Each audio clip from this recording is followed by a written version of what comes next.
professor Luciano Araújo Pereira, da Universidade do Estado do Amapá. Estamos aqui reunidos na mesa redonda o panorama dos estudos etnobotânicos na Amazônia e sua importância na validação de medicamentos. Para fazer parte da mesa, nós convidamos também a Maria Aparecida Corrêa dos Santos, do IEPA, e a Terezinha de Jesus Soares, também do IEPA.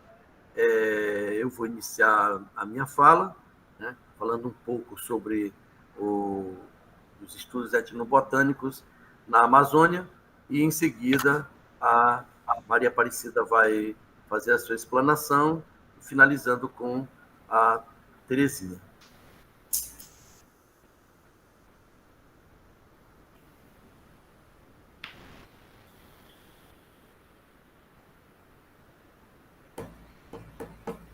Bem,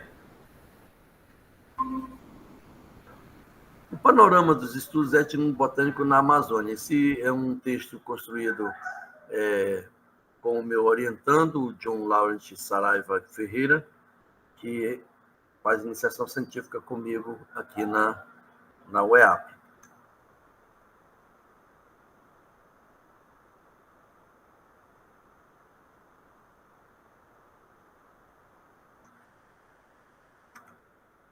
Bem, a etnobotânica na Amazônia apresenta um panorama sobre a etnobotânica na Amazônia, procurando destacar os trabalhos que abordam principalmente pesquisas com plantas medicinais.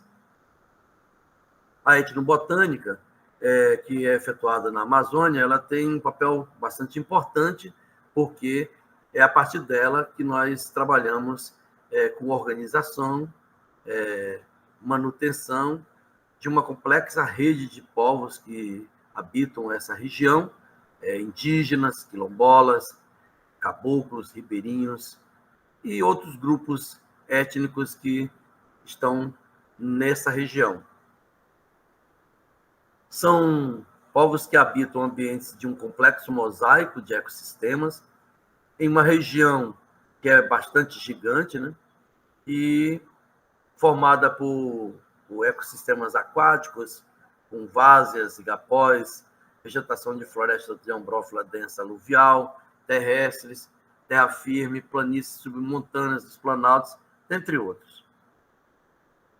Esses povos de múltiplas culturas, eles possuem modos de vida com aspectos que se sobrepõem, e o desenvolvimento tem se dado numa intensa luta, geralmente pela própria sobrevivência, resultando em uma rica agrobiodiversidade que desenvolve tanto a agricultura como os meios de coleta na própria floresta, como o extrativismo ou agroextrativismo.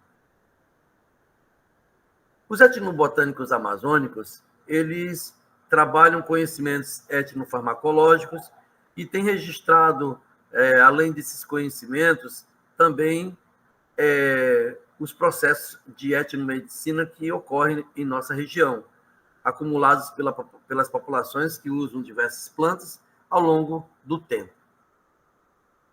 A etnobotânica, ela tem assumido um papel, muitas vezes, de colaboradora na conquista de suas cidadanias, efetuando levantamentos de fármacos a partir do conhecimento local e também registrando os usos das plantas como um todo. São contextos de acesso aos alimentos básicos, tanto pela luta pelo usufruto do conhecimento medicinal, como pelo resgate de informações medicinais que estão difuso pelas populações que habitam essa região.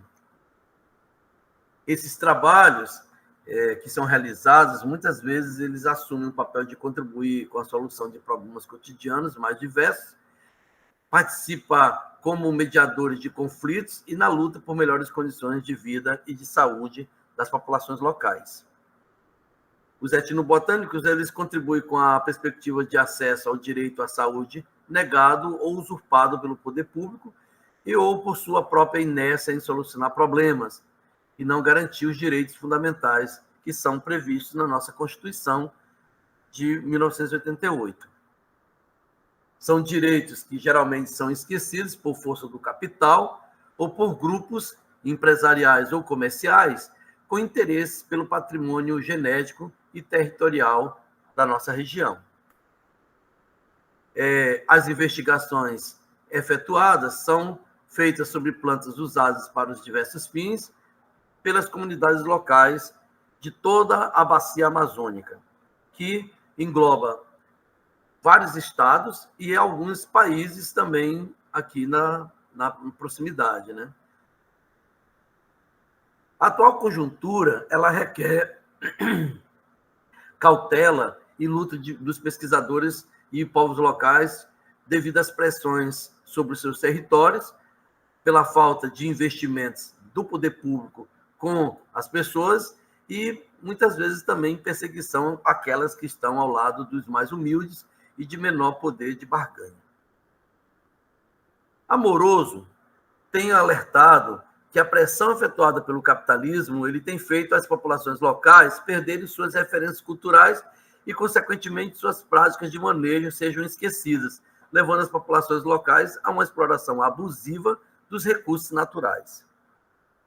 Albuquerque e Andrade também comentam que o conhecimento proveniente da cultura popular ele tem sido perdido e, geralmente, ele é irrecuperável, porque ele vai justamente para o túmulo com as populações que envelhecem, as pessoas mais velhas, as pessoas mais idosas da comunidade, e essas informações geralmente não são repassadas ou os jovens não têm tido muito interesse de ter essas informações para se perpetuarem.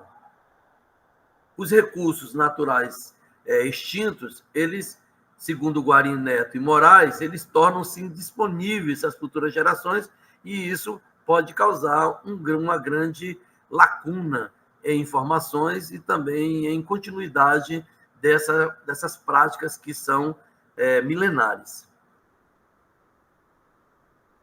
Para fazer esse estudo, foi efetuado um levantamento de buscas na base de dados da plataforma Lattes, do CNPq, também foram verificadas publicações de pesquisadores do Brasil, no portal de periódicos da CAPES, também foi verificado nas plataformas atualizadas dos pesquisadores brasileiros, no currículo virtual que tem da base de dados do CNPq, e na plataforma da Biblioteca Virtual da Saúde, que também tem os trabalhos publicados nos últimos 13 anos na Amazônia. Essas buscas elas foram feitas a partir de palavras-chave, etnobotânica norte e etnobotânica Amazônia. Essas buscas foram feitas no portal de grupos de pesquisa, pesquisadores que atuam na região amazônica, e também em outras regiões do país, mas que fazem trabalho aqui com a Amazônia. São trabalhos publicados com as palavras-chave tanto etnobotânica como Amazônia e também norte. Foram encontrados 37 trabalhos publicados de 2008 a 2021, com a palavra-chave etnobotânica norte. Plantas medicinais, plantas alimentícias, classificação de plantas e quintais. Essas foram as palavras-chave que orbitavam a palavra etnobotânica e que remetiam alguma questão dentro do texto com plantas medicinais. Nesses trabalhos publicados de 2008 a 2021, com a palavra-chave etnobotânica, vale ressaltar que, por exemplo, de quintal, o Amazonas tinha apenas um, enquanto que a classificação de plantas, para dar nomes e usos mais gerais, nós temos aí Rondônia 2, Pará 2, Amazonas 2, o Amapá 4 e o Acre apenas 1. De plantas alimentícias, nós tivemos aí já um número bem significativo, equitativo, e também poucas citações, porque como restringimos a biblioteca virtual, ela não faz essa abordagem de todas as plataformas. Então, ela reúne algumas plataformas, então esses dados ficam um pouco prejudicados. Já em plantas medicinais, Destaca-se o estado do Pará, com 8 trabalhos que foram publicados com a palavra etnobotânica, e no Amapá 6 e o Amazonas 6. No levantamento efetuado com os grupos de pesquisa no Brasil, foram verificados 200 grupos de pesquisa disponíveis na plataforma Grupo de Pesquisa do dgp-cnpq.br. E deles também, 29 grupos de pesquisa estão cadastrados na Amazônia com a palavra-chave etnobotânica. Os estados do Amazonas e do Pará lideram esses grupos, né, esse número de grupos, cada um com 9 grupos de pesquisas até 2008. Grupos de pesquisa na Amazônia com a palavra-chave etnobotânica representa, por exemplo, o Amazonas com 31% e o Pará com 31%. Então, está equitativo. E o restante, destacando-se o estado do Acre e o estado do Amapá com os maiores números. Os grupos de pesquisa na Amazônia, que se conhecem como pesquisa com viés etnobotânica, tem como destaque aí as áreas de agronomia, antropologia, botânica, recursos florestais, engenharia florestal, a saúde coletiva, agronomia, botânica, divulgação científica, ecologia, são as áreas que geralmente tem nessas plataformas como trabalhos com etnobotânica. Os trabalhos de etnobotânica, eles têm um olhar para a saúde, abordando o conhecimento local sobre a etnomedicina, a etnofarmacologia, as plantas com potencial fitoquímico e farmacológicos. Alguns trabalhos destacam-se nesse panorama. Nós temos aí, por exemplo, o trabalho recém-publicado da pesquisadora Elizabeth Moraes da Costa, que fez a tese de doutorado dela na Unifap, trabalhando o estudo etnobotânico sobre plantas utilizadas como antimaláricas no estado do Amapá. Ela fez uma avaliação da atividade antimalárica e a toxicidade aguda por via oral de Amazonia campestris, que é uma planta que ocorre no cerrado, né, na savana amapaense. Ela levantou, a partir de um estudo dirigido, as plantas que seriam antimaláricas, ela selecionou para o estudo essa planta, Amazonia campestris, e dela ela estudou o potencial fitoquímico dessa planta, a avaliação da atividade antiplasmódica e fez um ensaio de toxicidade aguda da referida planta. A Jéssica Juliane Furtado e colaboradores fez um trabalho de etnobotânica de plantas medicinais em mercados públicos da região metropolitana de Belém, no Pará, onde ela fez o estudo com o objetivo de estudar a diversidade de plantas medicinais comercializadas em mercados públicos da região metropolitana de Belém e compreender o processo de comercialização desses produtos, como se dava. Luciano Araújo Pereira e colaboradores também fez um trabalho verificando o valor de uso, indicações terapêuticas e perfil farmacológico e etnofarmacológico das espécies do gênero Pipe, né, em uma comunidade quilombola aqui na Amazônia Oriental, onde o trabalho foi realizado no Curiaú, na comunidade do Curiaú, verificando o valor de uso, né, e como essas indicações terapêuticas dessas duas espécies nativas eram classificadas localmente como pimentas, traçando aí um perfil farmacológico e etnofarmacológico dessas duas espécies. As espécies que foram verificadas foi Pipe marginato e Pipe tuberculato, da família Piperácea, né, conhecidas localmente como pimenta do mato e pimenta de macaco. Essas plantas são indicadas para o tratamento de enfermidades da pele, para erisipela, dores de cabeça e estômago, catapora, infecção urinária e reumatismo, além de indicação mágico-simbólica contra o mal-olhado, que é o grande forte por ser uma comunidade quilombola que tem uma questão da religiosidade muito aflorada, bastante presente.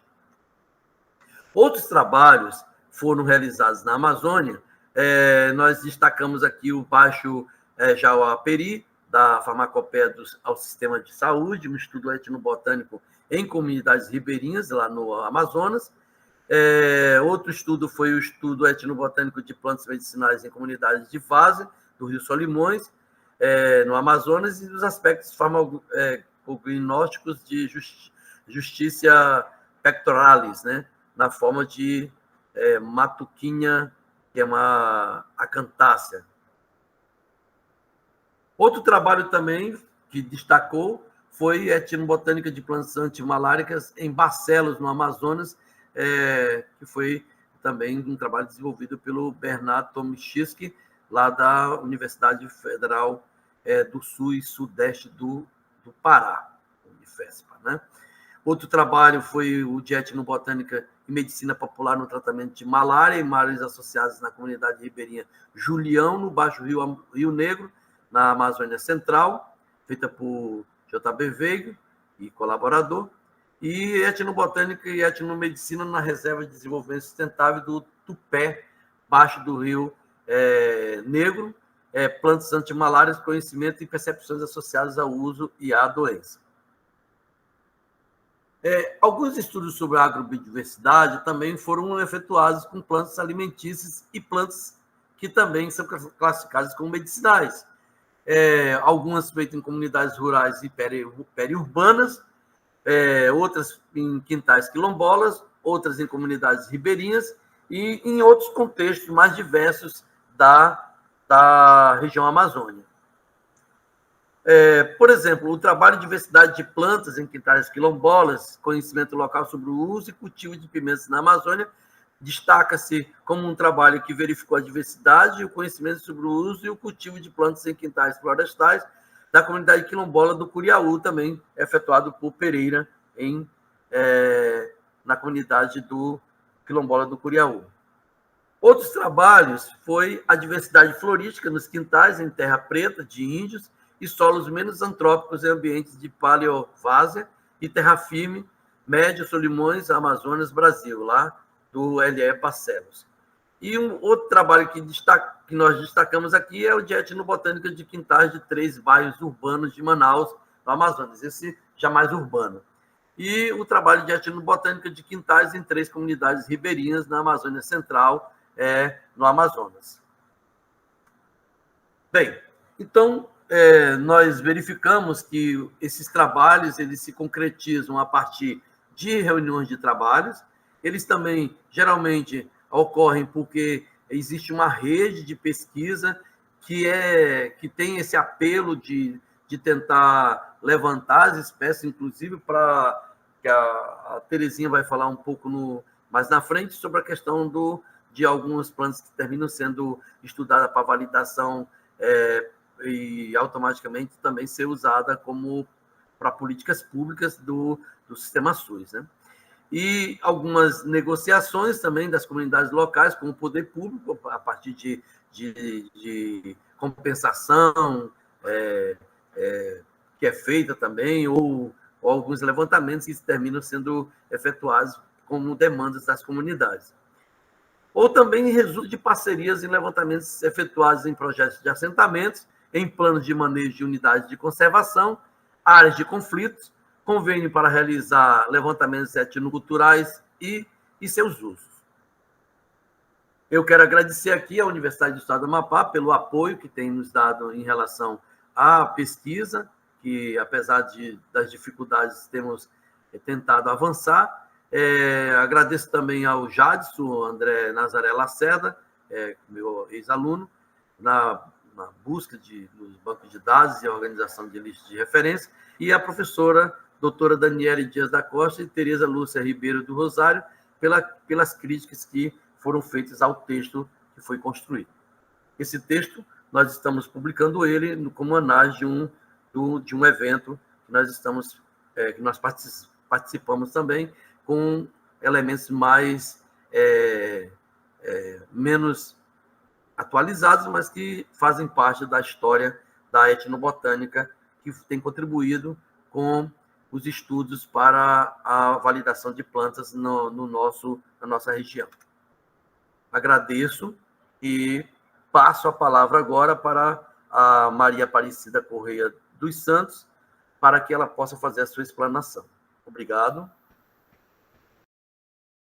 Bom dia, desculpem o contratempo. Como o Luciano já me apresentou, eu só vou agradecer o convite pela oportunidade de participar da semana, que é um evento muito importante para todos nós. Eu vou continuar na sequência dessa mesa com o Luciano. Eu vou entrar diretamente em alguns pontos relativos ao próprio levantamento de dados em etnobotânica. Então, o que a gente tem visto nos trabalhos e que está registrado no banco de dados do Kew Garden é que as áreas onde são de destaque na pesquisa etnobotânica são 13, entre elas está a planta, na verdade. É isso mais relativo ao uso econômico, né?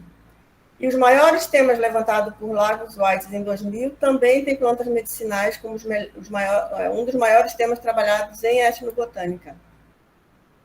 Então, a etnobotânica voltada ao estudo de plantas medicinais, porque ela pode ser feita com outros temas, né? Outros, digamos, subtemas, ela se baseia nas perguntas que são o que se usa, para que se usa e como se usa.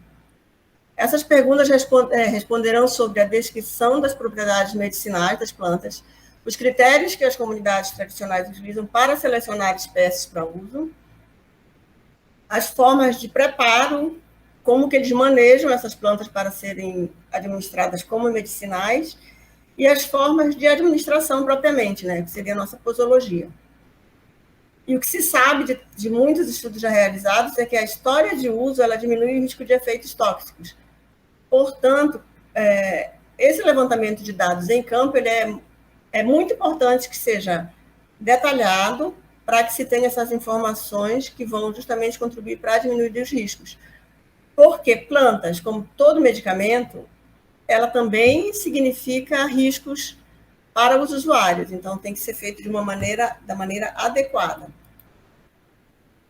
Em relação a isso, eu levantei assim, as maiores causas de relatos de efeitos adversos de plantas estão relacionadas ao uso inadvertido de espécies erradas, relacionados a adulterações com outras plantas ou outras substâncias, contaminação com substâncias tóxicas ou perigosas, superdosagens, uso impróprio, quer dizer, uma posologia inadequada, quantidade de tempo que usa, quanto que se usa, em que espaço de tempo se pode usar os remédios, e interação com outros medicamentos, como no caso dos medicamentos da medicina convencional.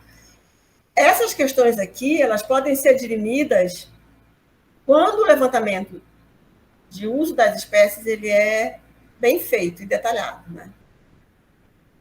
Então, geralmente, os estudos etnobotânicos voltados a plantas, a uso medicinal, eles são identificados como etnofarmacológicos, né? Que estão relacionados a fármaco, a medicamento, a remédio.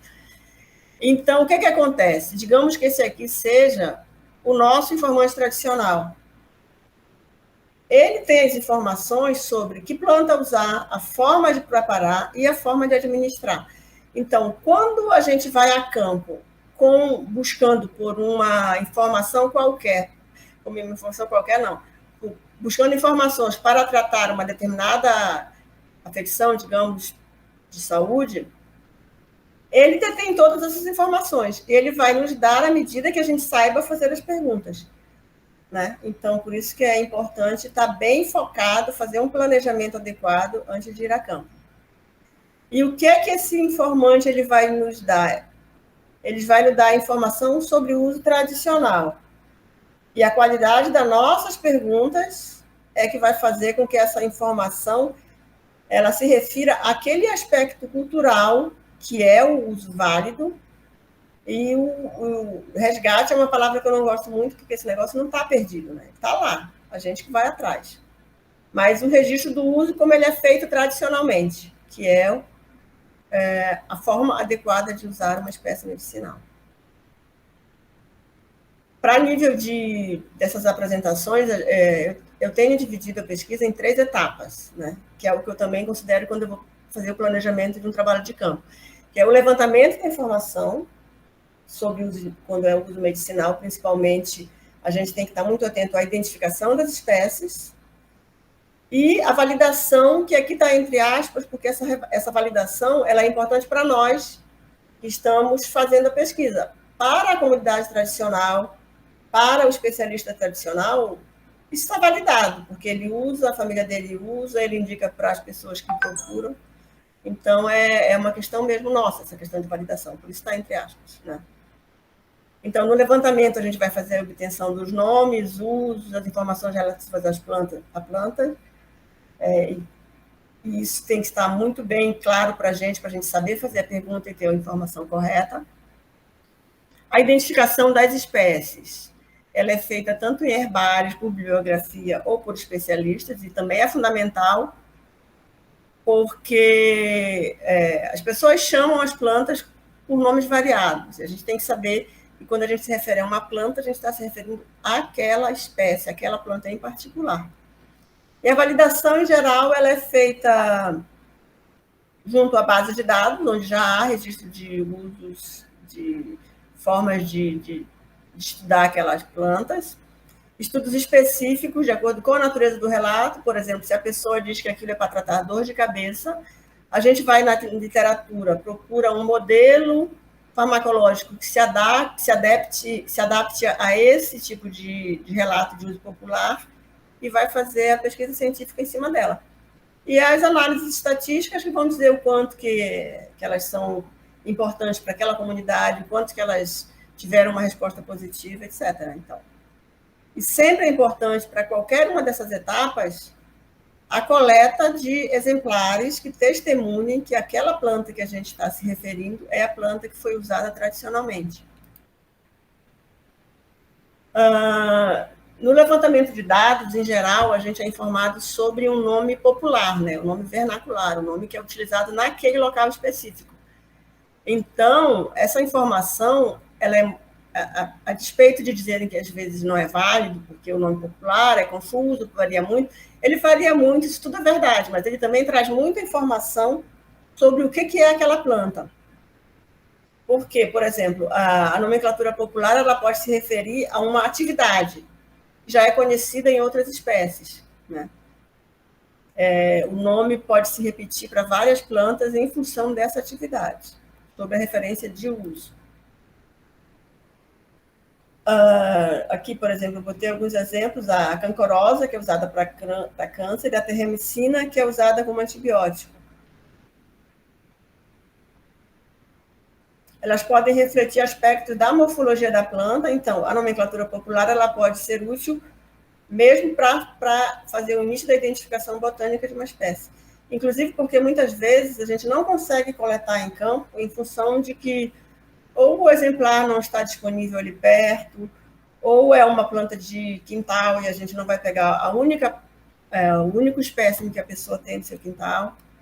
E aí a gente pode se valer até, inclusive, de registros fotográficos muito detalhados. Mas esse tipo de informação também remete à sua identificação. E aí a gente volta naquele aspecto. A identificação ela é muito importante, porque os nomes regionais eles são muito variáveis e eles podem ser... Não pode ser considerado definitivo para identificar uma planta, não no nosso meio de instituições de pesquisa, né? Aqui tem alguns exemplos, por exemplo, a língua de vaca, a gente tem 3 plantas que são denominadas com essa nomenclatura, e são plantas, inclusive, de famílias botânicas diferentes. A caatinga de bulata é a mesma coisa, né? São 2 plantas diferentes e elas recebem esse nome porque elas têm um odor muito forte. Mas o odor dessa planta é bem diferente dessa. Esse aqui, por exemplo, na minha concepção, ele é muito agradável. Esse aqui já nem tanto. Mas essa nomenclatura popular é importante também por isso. Porque, por exemplo, ele se refere a um odor. Odor, em geral, é dado por substâncias voláteis. E isso já indica, para um estudo fitoquímico, por exemplo, grupos de compostos, classes de compostos. Então, tomar todas essas informações em campo é muito importante para a sequência dos estudos.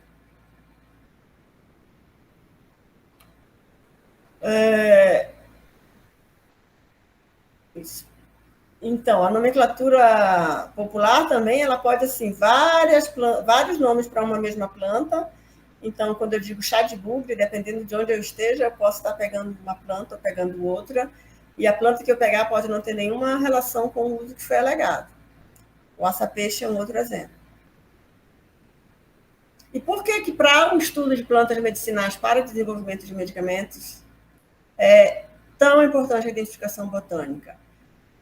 Porque quando a gente fala no desenvolvimento de fármacos, a gente tem que ter 3 preceitos básicos, que é a segurança, quer dizer, os usuários não poderão ser expostos a efeitos tóxicos, a alguma ação nociva. A eficácia, que se refere à comprovação dos efeitos biológicos por efeitos pré-clínicos, e essa comprovação desses efeitos ela é feita por estudos para os quais as informações populares podem ser importantes para guiar que tipo de estudo tem que ser feito. Como eu falei, no caso da dor de cabeça, a gente vai procurar um modelo farmacológico para estudar isso. Se for usado para tratar, digamos, convulsão, também existem modelos relacionados à convulsão. E a qualidade da própria matéria-prima, né? A gente tem que garantir que não há contaminantes, que essa matéria-prima vai estar bem caracterizada para, inclusive, auxiliar na identificação e na escolha desses modelos. Então, essa nomenclatura científica ela é importante também porque ela uniformiza a nomenclatura para todo um universo de pessoas que trabalham com aquilo. Eu posso ter muita confusão acerca do nome Caatinga de mulata, mas se eu disser que eu estou trabalhando com Aeolanthe suaviolens, qualquer pesquisador vai saber que é aquela planta. Que é uma planta especificamente, né? Em relação à validação, o importante quando a gente fala em validar é levar em conta a informação que a gente recebe do especialista tradicional. Tanto as informações da prescrição, da forma de preparo e tudo, né? Então, a gente, para fazer esses estudos posteriores a levantamento de dados, a gente tem que usar a parte indicada pelo informante, senão a gente não vai estar testando se aquele uso é apropriado, digamos, entre aspas. Na verdade, eu não achei uma palavra agora, mas não é apropriado, porque se ele é usado, é apropriado. E, para a escolha do protocolo, tem que se considerar as formas de preparo e uso indicado. Um exemplo é o seguinte: se uma pessoa diz que prepara uma planta usando cinza ou usando banha, isso já é uma indicação do tipo de solução que vai tornar aquela ação possível, como é que os princípios vão estar sendo disponibilizados, como eles vão estar sendo extraídos da planta. A cinza remete ao meio básico, né? Então, quando a gente vai montar um protocolo, a gente tem que considerar tudo isso. E, assim, o que é recomendado para a coleta de plantas para ensaios é coletar na época certa. Isso é uma informação que o próprio usuário pode dizer. A gente pode perguntar qual é a melhor época para obter uma planta para fazer o remédio. Escolher partes saudáveis, evitar coletas em locais contaminados, ou que possam contaminar a planta. Nunca coletar mais do que é necessário, porque as pessoas utilizam e elas... O interessante é que aquele recurso seja sempre disponível. Não adianta pegar um monte, não usar e depois ter que jogar fora. Secar a planta em lugar limpo, arejado, seco, à sombra de preferência. Também depende um pouco da forma como é indicado. Guardar o material em recipientes limpos e secos, para evitar contaminação, inclusive. Essa informação do tempo de armazenamento também a gente pode obter junto aos informantes, mas, em geral, não é muito bom armazenar por longo tempo, né? E guardar fora do alcance de crianças. Como eu falei anteriormente, como qualquer remédio, plantas também podem representar risco, então é melhor tomar os mesmos cuidados. Revisão junto à base de dados. O uso de plantas medicinais de uso tradicional, ele é muito bem documentado já. Existem várias bases que mantêm informações de estudos realizados no mundo inteiro. Então, a gente pode fazer essas pesquisas para associar o uso que a gente está recebendo no momento como informação com o que já há e orientar os trabalhos futuros. As informações de campo também, elas guiam estudos experimentais. Eu peguei aqui duas tabelinhas que não são muito recentes, mas elas relatam bem. Aqui, ó, é a porcentagem de acerto de coletas etnofarmacológicas em comparação a coletas ao acaso em relação a estudos de espécies para atividade anticancerígena, antiviral. A gente vê aqui, por exemplo, a coleta etnofarmacológica, ela tem um nível de acerto muito maior em relação à da coleta ao acaso. E aqui também, ó, o percentual de atividade dessas, a comparação do percentual de atividade antimicrobiana em plantas oriundas de coleta aleatória ou coleta etnodirigida. A etnodirigida aqui, por exemplo, teve um percentual de acerto altíssimo. O caso é que, na estratégia etnofarmacológica, a gente tem que estar atento àqueles detalhes, a como é usado, quando é usado, como o medicamento, o remédio, né, é preparado. E tudo isso vai influenciar, inclusive, nesse nível de acerto. Por exemplo, se uma população utiliza chá, não adianta não, pode até adiantar. Mas quando eu for fazer um teste, eu não posso usar uma extração alcoólica se ela usa um chá que é fervido ou não é fervido. Claro que eu vou ter um resultado, mas eu não vou poder dizer ou refutar a informação de que aquele remédio é ativo se eu não usei a mesma preparação para fazer o teste. Em geral, as dificuldades para o estudo de plantas medicinais estão relacionadas à falta de clareza e objetividade na seleção das espécies. Isso tudo está relacionado com o nosso inventário de campo, né? Dificuldade nas padronizações e condições de processamento, dificuldade de recoleta, às vezes são espécies que estão disponíveis uma vez por ano, e aí a gente vai, coleta, daqui a pouco não consegue mais. Aí, se não há um tempo, o tempo da pesquisa não permite, a gente nem vai coletar de novo. Ou, às vezes, a gente tem que coletar informação em que locais mais aquela espécie está, além de onde o nosso informante pegou a informação. O volume de material necessário para dar viabilidade a estudos e pesquisas subsequentes, né? Por exemplo, para o desenvolvimento de uma droga, o tempo é muito longo, são muitos testes, então a gente tem que ter uma quantidade de material suficiente para fazer isso tudo. Tem a questão do registro de patente, né, que assim, tem vários aspectos que eu nem vou tratar aqui, mas às vezes é uma solução e às vezes é um problema também, porque fazer um registro é muito caro, é muito complicado para alguns grupos, então é um negócio que tem que ser muito considerado e muito bem estudado. E a falta de recursos para pesquisas, né? Obviamente, todo mundo convive com isso, recentemente ainda mais, né? Com a questão de financiamento que tem sido muito diminuída. Então, assim, em relação ao trabalho com plantas, eu peguei essa frase num trabalho da doutora Elizabeth, que é antigo, e ela diz assim: o mal dos que estudam as superstições é não acreditar nelas. Isso os torna tão suspeitos para tratar o assunto como um biologista que não acreditasse em micróbios. Isso até é muito atual na nossa conjuntura, né? Mas a doutora Elizabeth, ela não está dizendo que trabalhar com plantas medicinais é superstição. Ela está dizendo o seguinte: se tu te dispões a trabalhar com um objeto, tu tens que ter tem que acreditar naquilo como uma possibilidade real e investigar com o viés de quem quer encontrar um resultado positivo. Porque encontrar um resultado negativo é muito fácil, né? E isso aí não precisa nem fazer grandes coisas, mas eu entendo que quando ela escolheu essa frase, ela se referia a isso.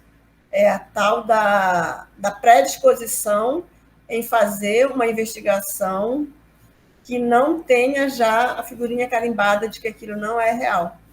Porque não? Aí a gente vai voltar um pouco naquela questão do contexto cultural, né? O que é verdadeiro para mim pode não ser para outras pessoas, mas existe todo um contexto que me leva a acreditar naquilo. E aí eu tenho que ter essas informações todas para poder fazer uma análise e um juízo de que é válido ou não é válido. Os resultados vão ser também obtidos em função do modelo que eu escolher.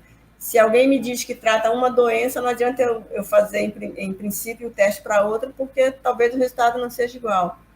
Fora o fato de que o estudo com plantas medicinais tem revelado muitas ações diferentes das inicialmente tratadas. Então, muitas vezes a gente faz um ensaio que não traz um resultado, mas alguns detalhes nos remetem a fazer um estudo mais específico para outro tipo de ação. Eu não sei se eu fui muito clara, se foi a questão do tempo, né, que a gente não tem para detalhar muito, mas, de qualquer forma, eu acredito muito nesse campo de trabalho, eu e os meus colegas, com certeza, e a gente está sempre buscando esse aprimoramento, né, de conhecer mais o universo com o qual a gente trabalha. Eu agradeço novamente a oportunidade, agradeço a semana, ao EAP, à Unifap e ao IEPA por me manterem na ativa. Muito obrigada. Luciano. Obrigado, Cida. Muito obrigado. Vamos, então, passar agora para a Mestra Terezinha de Jesus Soares, que também é do IEPA, né, que vai fazer a sua explanação e a gente pedirei para ela colocar na tela aí a sua apresentação. Primeiramente, bom dia. Agradeço o convite ao professor Luciano e muita satisfação em participar dessa 18ª Semana Nacional, né, de Ciência e Tecnologia. Contribuir com essa mesa, com essa discussão sobre esse panorama dos estudos etnobotânicos na Amazônia e sua importância na validação de medicamentos. Me chamo Terezinha de Jesus Soares dos Santos, sou pesquisadora, sou farmacêutica, pesquisadora do IEPA, trabalho com essa área já há mais de 20 anos, dentro do Instituto, né, e eu fora a minha formação, que eu também já vinha trabalhando nessa área. E falar de plantas medicinais é falar justamente em como tratar de doenças aqui na Amazônia. Quando a gente fala, quando a minha abordagem, já a partir dessa abordagem que foi feita pela Cida, né, pela professora Maria Aparecida e pelo professor Luciano, é importante a gente colocar que quando a gente fala sobre registro de medicamentos fitoterápicos, a gente tem que considerar toda essa abordagem etnobotânica que existe não só dentro da Amazônia, mas dentro do Brasil. A gente, aqui dentro da Amazônia, tem essa tradição de usar plantas para tratamento de doenças, assim, em todos os níveis da sociedade, seja das populações mais tradicionais, lá daquelas comunidades mais remotas, seja todas as pessoas, das populações urbanas, principalmente, que não buscam só a parte de compra de fitoterápico, mas também buscam comprar remédios em ervanarias, comprar plantas, ou parte de planta como cascas, raízes para fazer algum remédio, algum chá, tudo isso faz parte da tradição e tudo isso também faz parte do uso de plantas medicinais para tratamento de doenças.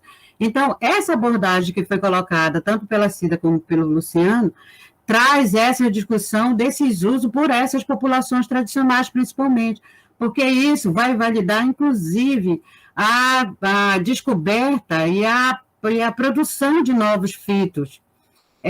A minha abordagem aqui, nessa parte, eu vou falar um pouco de que é essa resolução de diretoria colegiada, por exemplo, que é uma resolução da Anvisa, da Agência Nacional de Vigilância Sanitária, que a última que está em vigência até agora é essa, de 13 de maio de 2014, que dispõe sobre o registro de medicamentos fitoterápicos e o registro e notificação de produtos tradicionais fitoterápicos. A Anvisa, antigamente, ela deixava, ela logo no início que começou a fazer esse trabalho com registro, para fazer registro de produtos fitoterápicos, ela não considerava os produtos tradicionais fitoterápicos. Essa era uma discussão que vinha sendo trazida de muitos anos aqui dentro do Brasil, porque a maioria das plantas não tem praticamente nem 1% de estudo que possam se chegar a esse registro de um medicamento fitoterápico. Então, a partir desde 2014, a Anvisa introduziu na sua resolução essa notificação de produtos tradicionais fitoterápicos, considerando que algumas plantas podem ser transformadas em fitoterápicos pelo seu uso tradicional, pela sua história de uso dentro daquela comunidade ou dentro mesmo de uma cidade. Tá?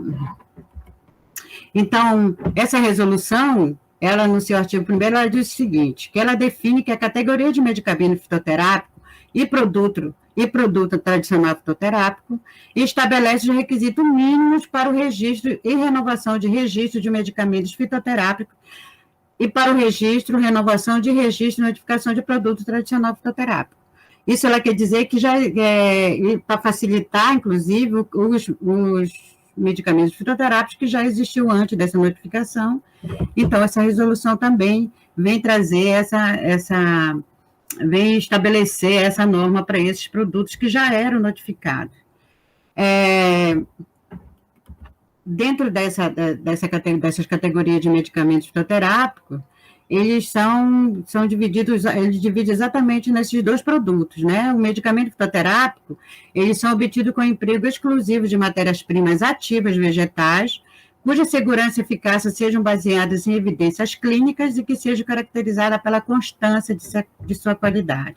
Então, essa divisão que a Anvisa traz, né, o Ministério da Saúde, deixa claro que, por exemplo, para eu considerar que um medicamento seja fitoterápico, ele tem que ter estudo, né? A gente tem que ter todo um acompanhamento científico daquela espécie vegetal escolhida para se tornar um medicamento fitoterápico, inclusive com os ensaios clínicos dessa espécie como medicamento. Ele vai se tornar um medicamento porque ele vai trazer em sua composição detalhado tudo que o preenche, né, dentro de ativos, né, de ativos farmacológicos, e principalmente o que possa trazer de efeitos colaterais que vem sendo informado na própria bula desse medicamento. Então, esse medicamento ele tem que acompanhar todas as informações, por isso eles consideram medicamentos fitoterápicos esse produto acabado, aquele que a gente já compra na caixinha, que vem com bula, que vem com rótulo, que vem com todas as especificações, inclusive com nome científico, não exatamente com nomes populares, porque, como a Cida falou agora há pouco na sua explanação, que algumas plantas necessitam de identificação e os nomes populares, eles são diversos em várias partes. Do Brasil, principalmente, muitas plantas, elas passam a ter nome diferente, considerando regiões para regiões, inclusive. Tá? Então, o produto tradicional fitoterápico, ele já é um pouco mais diferente, porque ele não precisa passar por alguns testes rigorosos que o medicamento precisa. Então, eles são obtidos com emprego exclusivo de matérias-primas ativas vegetais, cuja segurança e efetividade sejam baseadas em dados de uso seguro e efetivo publicados na literatura técnico-científica e que sejam concebidas para ser utilizadas sem a vigilância de um médico para fins de diagnóstico, de prescrição e de monitorização. Tá? Então, a diferença de um e de outro é que o medicamento fitoterápico, ele, inclusive, precisa passar por processos de controle de qualidade e todos os seus lotes que foram fabricados, eles têm que ter essa constância de sua qualidade. Então, o primeiro lote fabricado não pode ser diferente do segundo lote fabricado na sua composição, inclusive, composição dos ativos, dos princípios ativos contidos naquela planta. Os produtos tradicionais fitoterápicos, eles dizem o seguinte, que são aqueles que as pessoas hoje utilizam dentro das comunidades e que queiram fazer esse registro desses produtos, mas aí a gente precisaria apresentar essa segurança e efetividade, né? Então, vamos dar um exemplo. Andiroba. Andiroba tem dados centenários, eu diria, do uso, né, do óleo de andiroba para problemas de inflamação, né, e outras enfermidades que ela atua. Então, eu posso chegar lá na Anvisa e fazer esse registro de que eu estou usando um produto, né, tradicional fitoterápico, justamente porque eu tenho já toda essa informação publicada, né? Isso é um exemplo bem claro. A andiroba é um dos principais exemplos, inclusive, porque tem muita publicação sobre o uso dela, mas tem outras espécies que também têm muitas publicações. E justamente, eu estou enfatizando essa questão dos produtos tradicionais fitoterápicos, porque dentro das nossas espécies da Amazônia, a gente tem muito poucas espécies da Amazônia que são usadas nos serviços públicos, principalmente no SUS, para uso, para ser colocado à disposição da população. Então, ainda para efeito dessa resolução da Anvisa, os medicamentos e produtos obtidos de fungos, multicelulares e algas deverão ser avaliados conforme essa resolução, até que tenha regulamentação específica. Então, isso que ele quer dizer, se eu tenho algum produto que tenha, que possam ser, que são obtidos a partir de fungos ou algas, eles também fazem parte dessa resolução. Tá? Fiz questão de colocar assim, porque tem alguns produtos, né, e não se descobriu nenhum tipo de penicilina aqui ainda no Brasil, algo parecido com ela como antibiótico, mas se for obtido, ele entra aqui dentro dessa resolução. Tá? Então, conforme previsto no artigo 22 do decreto 8077, de 14 de agosto de 2013, as plantas medicinais sob a forma de droga vegetal, doravante denominada chás medicinais, serão dispensadas de registro, devendo ser notificadas de acordo com o descrito nesta resolução na categoria de produto tradicional fitoterápico. Os chás medicinais notificados não podem conter excipientes em suas formulações, sendo constituído apenas de drogas vegetais. Então, a gente tem uma tradição de tomar chá, né? As pessoas gostam de tomar chá, e chá necessariamente não pode ser um medicamento fitoterápico, porque ele não contém, os recipientes são aquelas substâncias que compõem um medicamento fitoterápico. Então, eu tenho uma pomada, né? E essa pomada eu preciso ter um recipiente que seja a base daquele produto. Então, o chá necessariamente ele não pode ser chamado chá se tiver alguma coisa que componha essa formulação. Então, ele deixa de ser um chá se ele tiver qualquer outra coisa, até um açúcar junto com chá, ele deixa de ser chá. Então, ele precisa ser só a droga vegetal mesmo. Então, é aquela planta, ou que ela foi rasurada, ou ela foi seca e depois processada, então ela é um chá medicinal. Não são objeto de registro ou notificação as preparações elaboradas pelos povos e comunidades tradicionais do país sem fins lucrativos e não industrializados. Então, garrafadas, especificamente, não são produtos que possam ser notificados na Anvisa. São produtos de uso tradicional. Eu sempre que estou dando oficina, eu sempre deixo bem claro para as pessoas que dizem, a gente produz garrafada disso, a gente vende garrafada disso. Essas preparações, essas garrafadas especificamente, elas são elaboradas pessoalmente. Então, a pessoa que trabalha com garrafada, que é aquela figura tradicional, que muitas vezes é benzedeira, muitas vezes são os raizeiros da comunidade, eles dão orientação sobre o uso das plantas. E muitas das vezes eles preparam essas formulações eles próprios a partir do que aquela pessoa vai até ele se consultar. Então, em alguns lugares, eles são a referência em tratamento, né? Então, esses produtos, as chamadas garrafadas, ou mesmo outras coisas, unguento, por exemplo, que são aquelas substâncias feitas utilizando banhos animais, que junto com os óleos vegetais, esses são esses produtos que eles não podem ser industrializados, né? E também, muitas das vezes, essas pessoas fazem sem fins lucrativos, né? E aí a gente parte para essa a Anvisa, depois de toda a discussão junto com o Ministério da Saúde, né, ele começa a discutir sobre essa questão da introdução dos fitoterápicos no Sistema Único de Saúde. E aí, devido a essa pouca, eu diria, disponibilidade de plantas brasileiras para ser colocada dentro de um programa um programa, eu diria, de atendimento, um programa público de atenção à saúde, né? Ele criou o RENISUS, ele criou duas listas, uma lista de plantas que já estão sendo colocadas à disposição do SUS, essa relação hoje consta de 12 espécies, não vou falar muito dela hoje, porque qualquer prefeitura pode comprar essas espécies que já estão relacionadas pelo Ministério da Saúde, já são colocadas, inclusive, na Relação Nacional de Medicamentos, para ser colocada para as prefeituras adquirirem, e dentro dessa relação, desses três, apenas o guaraná consta como uma planta amazônica, né? E, por incrível que pareça, o guaraná tem pouca tradição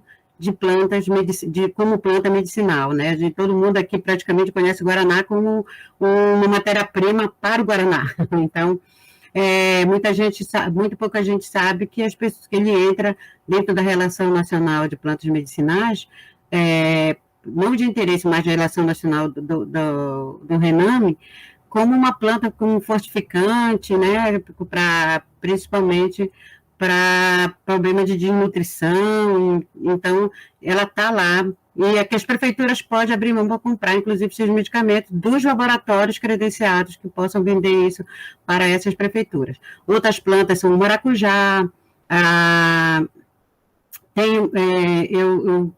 a gente tem uma planta incluída também agora na relação, que realmente eu esqueci, que não é só o guaraná, mas tem a Uncara tomentosa, que é a unha de gato também, ela entra como uma pomada.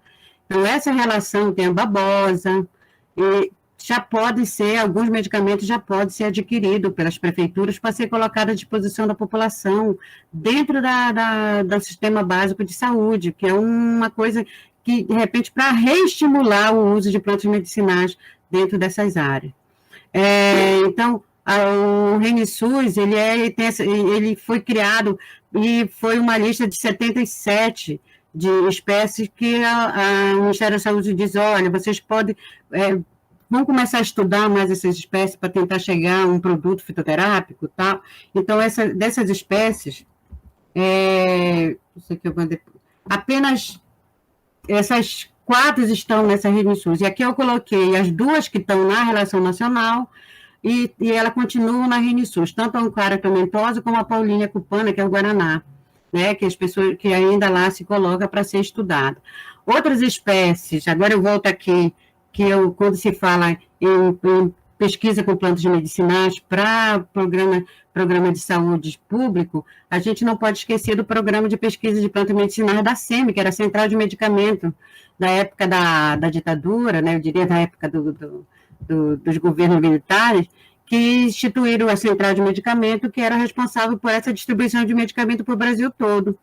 E nos anos 70, a SEMI começou a desenvolver uns programas junto com o CNPq, justamente para elaborar projetos que pudessem introduzir espécies medicinais dentro do sistema de saúde pública. Então, esse programa de pesquisa da SEMI é um programa muito importante, que alavancou muitas dessas pesquisas, e na época foi feito um levantamento etnobotânico, né, que já foi falado aqui, e onde foram listadas em torno de 47 espécies, e no final se chegou para estudo 13 espécies. E dentro dessas 13 espécies, por incrível que pareça, de espécies amazônicas, as únicas que constavam eram essas.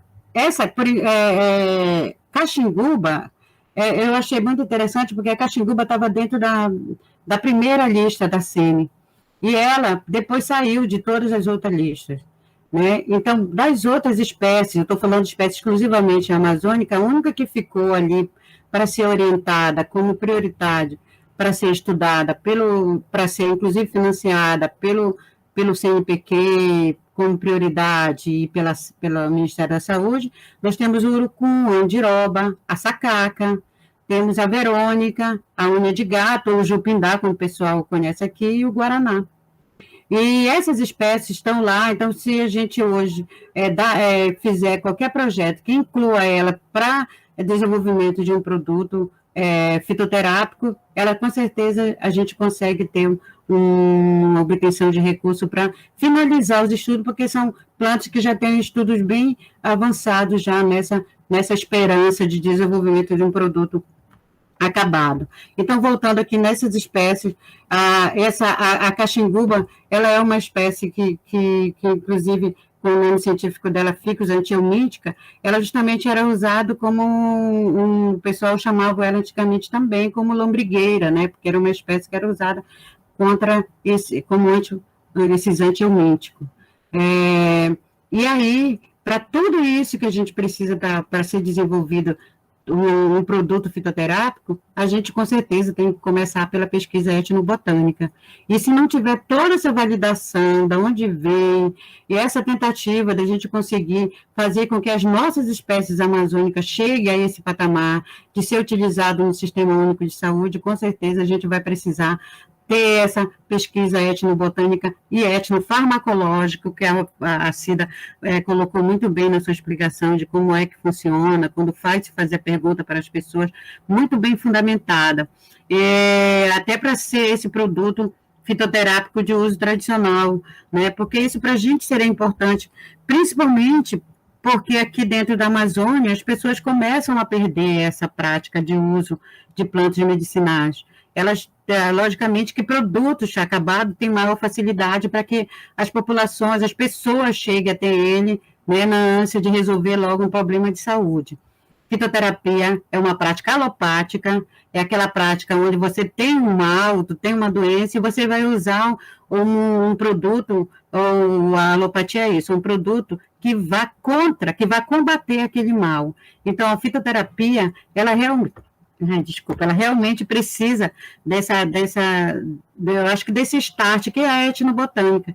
E muitas das plantas que hoje são citadas nesse levantamento etnobotânico, infelizmente, não são de origem amazônica. Essas que eu citei aqui são espécies amazônicas, tá, que estão na lista da RNSUS, de origem amazônica, que fique bem claro, porque nós temos outras espécies que já estão aqui instaladas na Amazônia há mais de 10 anos, há mais de 20 anos, de 50 anos, e que podem sair daqui como um produto de origem tradicional. O próprio jucá, que é uma planta que veio e já ficou aqui há muito tempo. Nós temos algumas espécies que vieram com os escravos aqui para o Brasil, que já estão aqui na Amazônia há muito tempo, a vernonia condensata, o chamado boldo africano. Então, muitas espécies dessas estão aqui já, que a gente já pode ser considerado.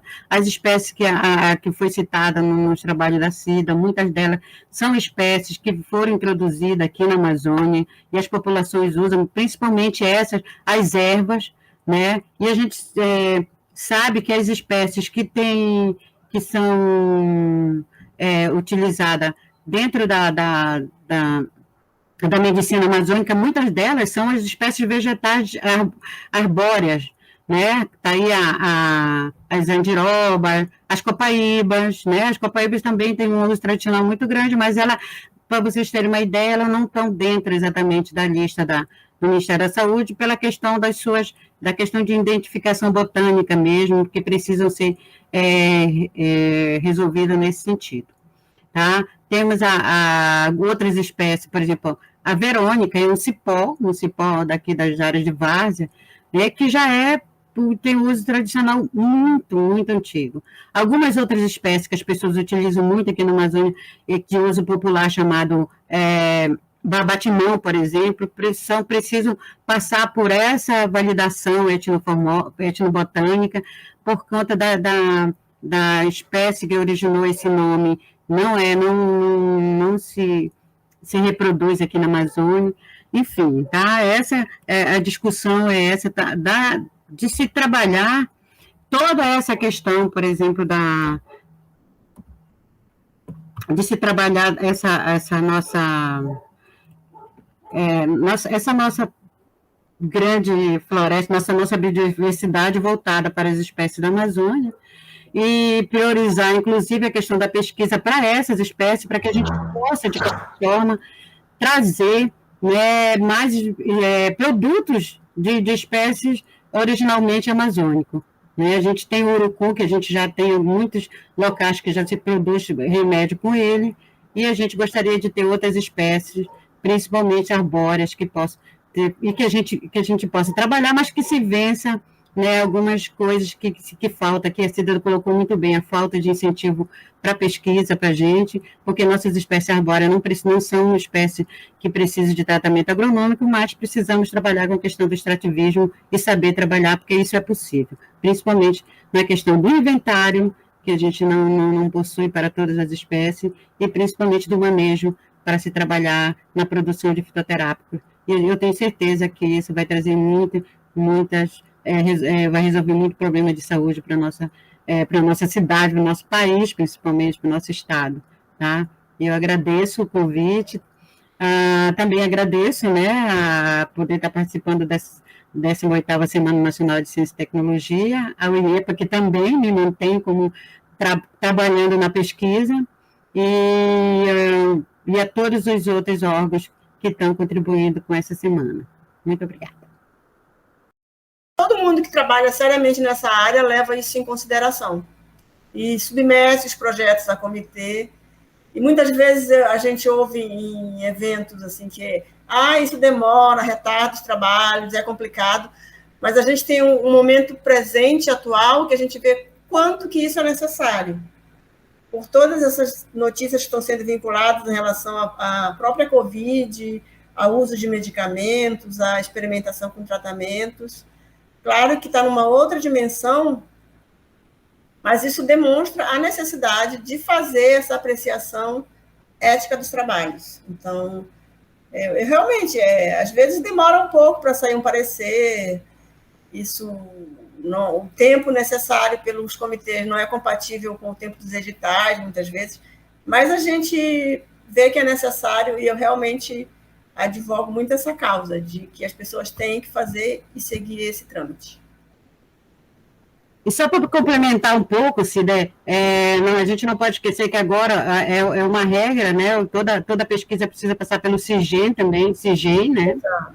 E aí, eu concordo contigo em tudo que você colocou aí, e principalmente porque a gente tem perdido muita propriedade de espécies, de coisas que se fazem, e as comunidades não estão nem recebendo nem o retorno do produto que é desenvolvido com essas espécies. Então, acho que a discussão tem que voltar à tona, sabe? Justo trazer as comunidades, sabe? E fazer reparação daquilo que já está sendo enriquecendo, né, o grande capital aí com os produtos que saiu daqui, sabe? Eu acho que tem que ter esse retorno.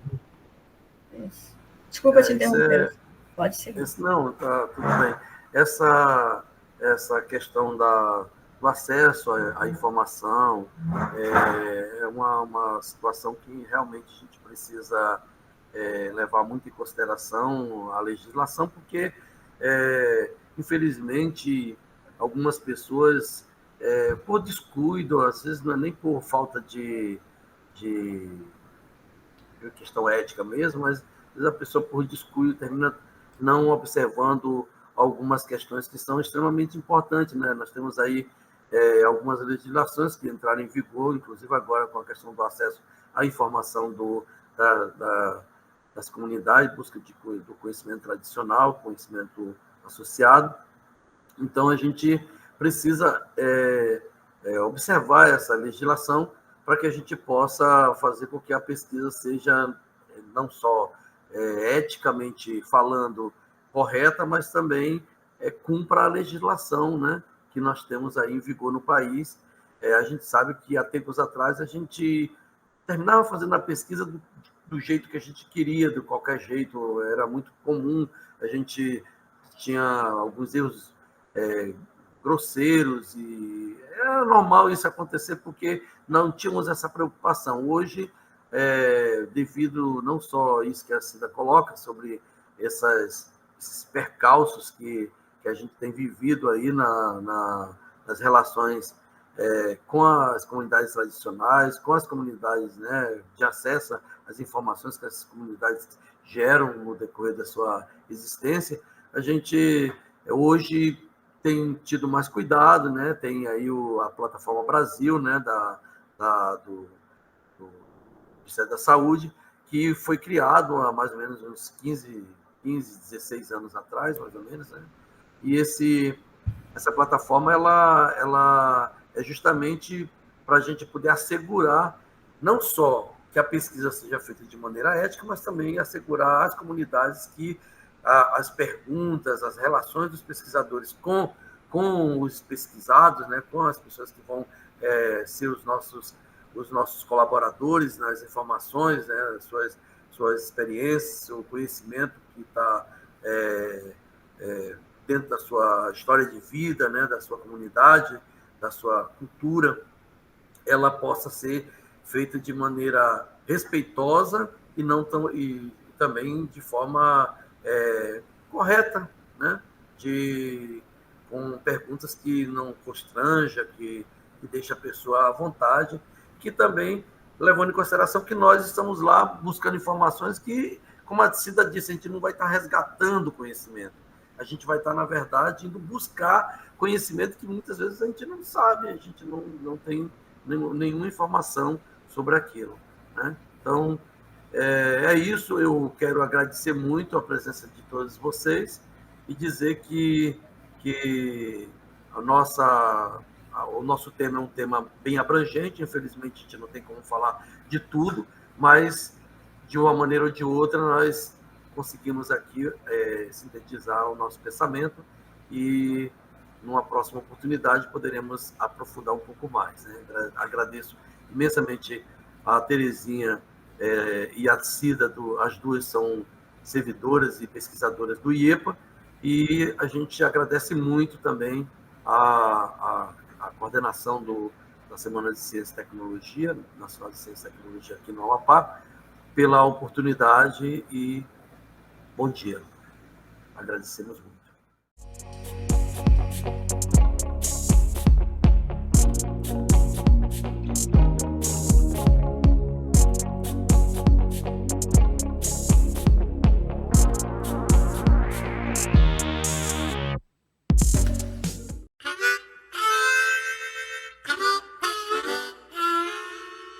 É fácil o meu endereço, vá lá quando o sol se pôr, na esquina do rio mais belo, com a linha do Equador. É fácil o meu endereço, vá lá quando o sol se pôr.